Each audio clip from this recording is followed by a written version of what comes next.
Hello and welcome to my channel. My name is Peter Abraham. I am a registered nurse.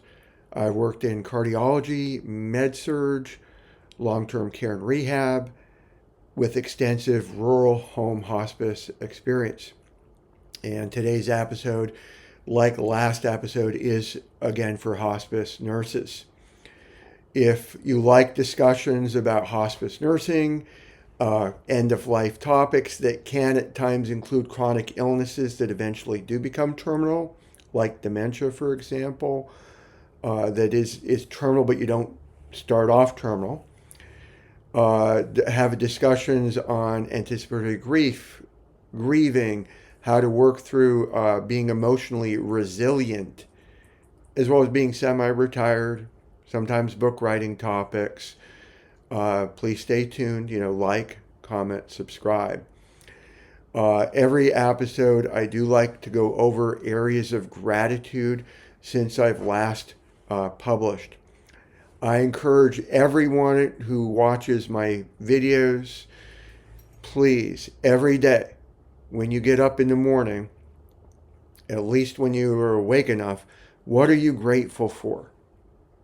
Because the more things you can find that you're grateful for, the more resilient you will be in the storms that comes in life.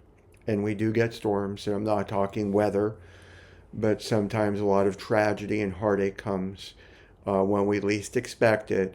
So having that buffer of resilience can really make a wonderful difference. So for myself, I mentioned last on Wednesday we got our garden started. We planted some peas, some spinach, some lettuce. They survived the first overnight freeze, yay! And so I'm glad for that. I also got in the author copy of Clinical CBT Applications. Yes, this is a 8.5 by 11 book compared to my other books that are 6 by 9.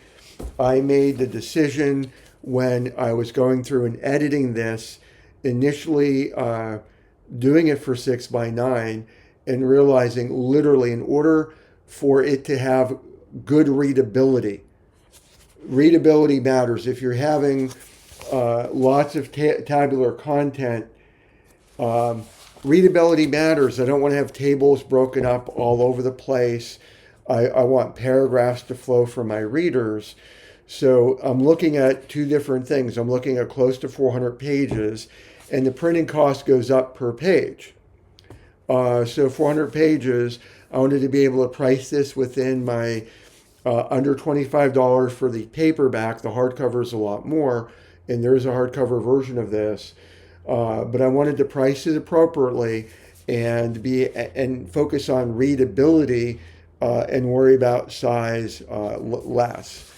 So this is just one of the pages. I don't know how well that is going to focus, but looking on helping cancer-related anxiety. So this is not just for hospice patients. This is an holistic, part of my holistic nursing series, because both for CBT, cognitive behavioral therapy, and motivational interviewing, you could help build that motivation inside the person and help them move towards the goals that they should be heading towards without hitting them over the head with the cast iron pan. So I got that book in. I've been delaying getting author copies because it's going out of business so soon. This is only good until September 30th. It'll still be out there. I'm not sure who's going to buy it. I have to decide if I'm going to take it off the market on the 30th, but I decided why not get an author copy at least for memory's sake. And then I did get in the paperback book Hope in Action that goes along with Hope in Practice. So the Hope tool, CMS has instituted, instead of using the hospice item set HIS, H-I-S, you now have to use Hope. So Hope in Practice is implementing Hope. How do you implement it in your hospice agency? So this is the bird's eye view of implementing Hope. And it does discuss the various assessments that need to be done. The admission assessment, the hospice update visit number 1, number 2, the special visit, the discharge visit, Those are covered loosely in this book, and it talks about it towards the end. You need to do staff training. Well, this is the staff training part. This is Hope in Action, looking at those different assessments in detail. As a side note, if I can find it quick enough, this book, Hospice, the Hospice Conditions and Participation Handbook, this also brings into gear how hope ties into conditions of participation, but again, focusing on that. So before I go on my rabbit trails of, wow, I'm just grateful for all of you reading my books. Amy York posted on LinkedIn yesterday that she purchased 3 of my books in order to read and improve her nursing skills. And when I talk about improving, I do believe everybody who's out there has a solid baseline, or you would not be doing this. But all my books are geared towards how do I help you master the topic so that you excel. I am working on the 19th book to the Empowering Hospice Nurses in Excellence series. Even though this gentleman, Ed Braddock, a fellow hospice nurse, did not ask me to write this book, part of my inspiration for writing books is I participate in a wide variety of social media groups geared towards hospice and end-of-life topics. And Ed is so wonderful at explaining to families that are like, why did my loved one go through XYZ? And these are typically after the fact discussions, but Ed will actually, like in the most recent discussion, okay, the reason that they had that level of confusion, even though they were still urinating with end-stage renal disease, is they weren't getting out their toxins enough, so they were going through metabolic acidosis. And yes, there was a level of technical medical language, but Ed was able to explain it in such a great way. It was like, you know what? I need a refresher on pathophysiology. I knew what he was talking about. It clicked. But if I need a refresher, and I'm a geek, and I'm a nerd, I bet you there's a way to write this especially for my rural hospice nurse friends and colleagues that are out there in the field where all you have is what's in your nursing bag. We can't, instantaneous lab values isn't going to happen, next day lab values isn't going to happen. There has to be a way to present, here's why you're seeing what you're seeing, and here's what symptoms to anticipate. So I'm writing a clinical pathophysiology refresher for my fellow hospice nurses. I'm hoping to have it published next week sometime. And with this, by the way, I am a little bit on the prouder side. A lot of times I will use AI tools for the book cover, ideogram in particular. I did use Bing AI last year for some of the pieces of the cover. But this I'm just doing 100% in Canva, or I should say 75%, because I did take one image from another location, not AI, but an image, and then just cropped it the right way. But anyway, I'll go on too many rabbit trails. So today's episode, moving forward, I want to talk about something that Shelley Henry, and when you see the video that I've done showing you a dashboard that I would use for myself, I misspoke and I called Shirley. Sorry, Shelley. My second cup of caffeine. This is tea. But Shelley brings up using she calls it the Recert jot method. Quick notes, when I worked at Grain Hospice, I actually used Microsoft Word. Tanya Fraser, hi Tanya, uses Microsoft OneNote. But whatever works best for you in your visits, take notes, no matter how short they are, as long as you can read them and elaborate them. Take quick notes. Did you start a new med? Did you discontinue a med? Did you get a new piece of equipment? Did you stop a piece of equipment? What changed? Those short notes will help you when you're struggling with the slow decline. Last episode was establishing that baseline. that is beyond critical. And that's where I mentioned the very first time you see your patient, whether you did the admission, which you will be seeing them the first time, or you're thrown into the midst of it, please treat it like a post-admission visit where you're beyond thorough. It will, the dividends that it will pay to you and the patient and the family down the road is beyond measure, priceless. And then as you're going through your visits, you need a mechanism that you're going to use. I ended up, when I was at Grain, I mentioned that I used Microsoft Word. I also used that in a Care, which was owned by Golden Living and then later on Amedisys. But when I worked for Lysong, I ended up switching to Notion because I could actually on my phone. I'm not going to bring it up here live, but I could actually go into Notion on my phone and just make a very quick note. I would have not sure I can find it very, oops, I can, but, hey, I'm the geeky nerd. So, here is my literal portable Bluetooth keyboard that would pair with my tablet, and I could also have it pair with my phone as well as a third device. But I would, this works in your scrub pockets or in your backpack or whatever you're carrying your gear in. And so I would quickly make these notes, and so I'm going to walk you through. What I was using. Now, granted, this is last year. And if you need help with developing something like this is one area where I would be charging for my time or the work. I mentioned that if you want to reach out to me and discuss brainstorming, and this part for right now is still free for me to bless you with, and because I learned too. But I've had cases where I've been on the phone or on in Facebook messages or chat with my nurses. Um, what do you recommend for this or that? And it might be a 15 minute, might be a 2 hour, and this is done freely. But if I'm going to be developing something that'll be long term, then I'd be charging for that. But again, I'm guilty of rabbit trail, so let me cut that off on the trail and let me walk you through. So everywhere that I've worked, I created a dashboard where I brought in my IT skills. And by the way, if you need help with this is something that I would charge for. But this is using Notion.so, which is a free product. I do have the paid version. But speaking of like trying to keep track of those slow declines, moderate, fast moving, how would I do that?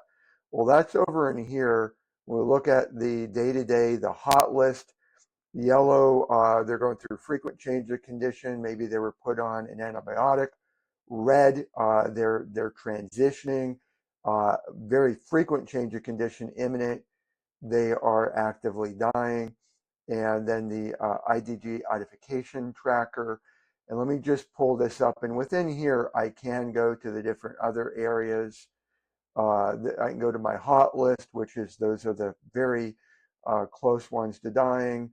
The next IDG, this is from last year. This is the place that I did get Termidon, again, ageism, COVID vaccine, too much advocacy. When the next Recert would be due, just pulling up those patients. This is a facility over here, another facility, home patients. Just sort them by location. And then if I'm missing certain information, I can pull up a report on that as well as who's been discharged. So just going over briefly, and I have a coding system that I used in order to be HIPAA compliant, but I would have a patient ID, their location, what status they were. Again, red, they are close to dying. It may be active. It could be transitioning, borderline. Uh, Age, biological gender, what is the primary curable diagnosis? And then what we would see in the most recent declines is every time I would visit, if there was a moderate to major decline, or we're starting brand new meds. Here we started continuous O2, and here we started DONEBs as well. So I'll take some quick notes on declines. Here's a yellow going back to April. Again, this is last year. Um, here's what changes have been taking, including any medication changes. You know, let me just switch over. That's This is what a different location would look like. But as we're talking about how to keep track of these changes, uh, Shirley, oh my word, Shelley Henry, I'm slow today, got up at 5 a.m., just not normal for me. But Shelley Henry mentions the Recert jot. Think of this as very similar, is every visit you're taking down some quick notes. Uh, I'm using Notion, maybe use Microsoft OneNote, maybe use Microsoft Word, Excel, uh, Apple Reminder, some type of system where you take a very quick note of what's changed for that particular patient, and that will help you keep track. So, bridging from what you just saw, the whole idea of this is whether you did the admission, the post admission, or your very first visit, your very thorough baseline on the patient. Then each time you're visiting, your notes. I'm not talking your narrative, I'm talking a very quick jot or research jot, whatever you want to call it. This is your way of keeping track of the changes, no matter how subtle. And one of the reasons that I'm enjoying the current book I'm writing on clinical pathophysiology is sometimes we need reminders along the way that this is going to be slow before we're in too much trouble. Like if you've been seeing somebody for uh, let's say 3 months, and somebody reminds you you don't have a system in place, hey, you got a recert coming up, and you don't have anything, or you're trying to struggle through the last 4 weeks of notes, you might err on one side or the other. Either A, you're going to unintentionally fabricate things or exaggerate things in order to keep them on, which isn't good, or B, you're gonna miss key details that would have kept them on, and then they're gonna get discharged for failure to decline. And if you're like me, because I've had this, and granted, I've had cases where I've argued with the doctor to keep them, but without going down that rabbit trail, they get discharged, and then within short order, they're back, and then they're dying. And we're like, gee, if we would have just been more patient and kept them on for just not even a whole benefit period. Sometimes it's only a couple weeks. So I don't want to keep this episode much longer. I do appreciate your time. Your time is very precious. But what we're building towards for last episode and this episode is how do we then document different areas? I do want to go down one rabbit trail. Tanya, I'm thinking of you as we're going down this rabbit trail. Um, there was a question recently, how do I document for voluntarily stopping eating and drinking? There was a certain party. It wasn't the hospice. It wasn't the feet on the ground. It was somebody on a higher up chain there. And I don't want to talk too much on that issue because I don't want to. We talked about fabricating. I want to make up something where I don't have all the facts.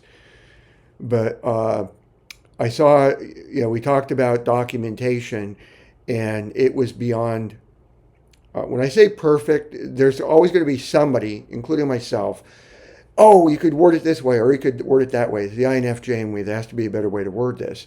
But if you want to get to the chase, you have to make a decision and move. You have to say, okay, this is good enough. And by saying, VS under dietary, excellent positioning under dietary, VSED initiated due to uncontrolled nausea and vomiting. And it worked beautifully. And then part of the discussion was, and watching the time on, there's a timer on this. Should I be documenting more?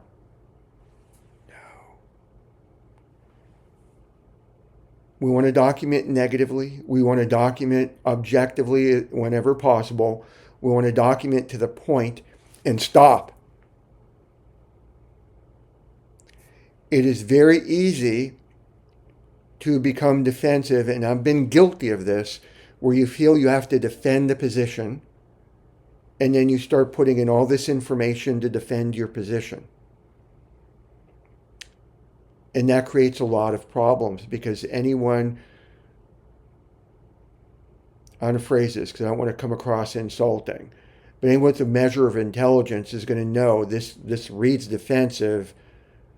Why are you defending? Are you covering up that you're defending? I mean, people they take it the wrong way. You're trying to defend for the right reason, but they're thinking that you're doing it for the wrong reason.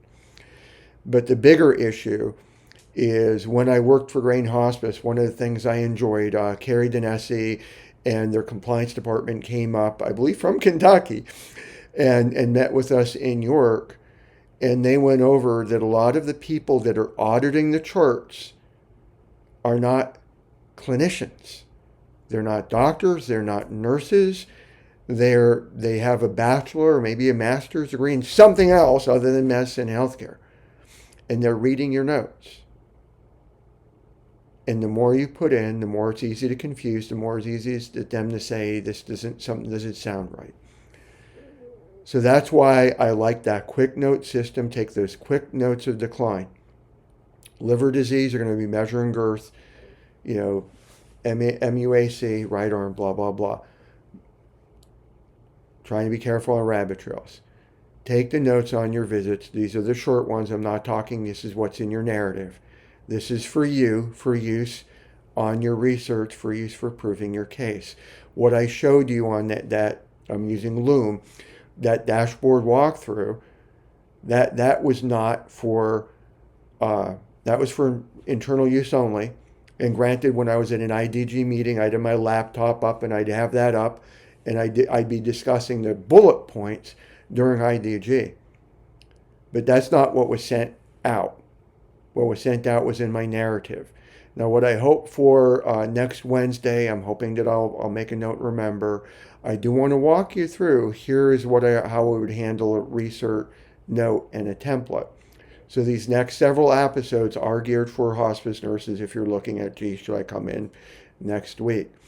If you have any thoughts on what I've shared, please comment down below. This is a non-judgmental channel. I love what I do. I love my fellow hospice nurses. Just thank you for being out there. I'm still trying to get back in the game. But until then, you're out there. Thank you. God bless, and bye.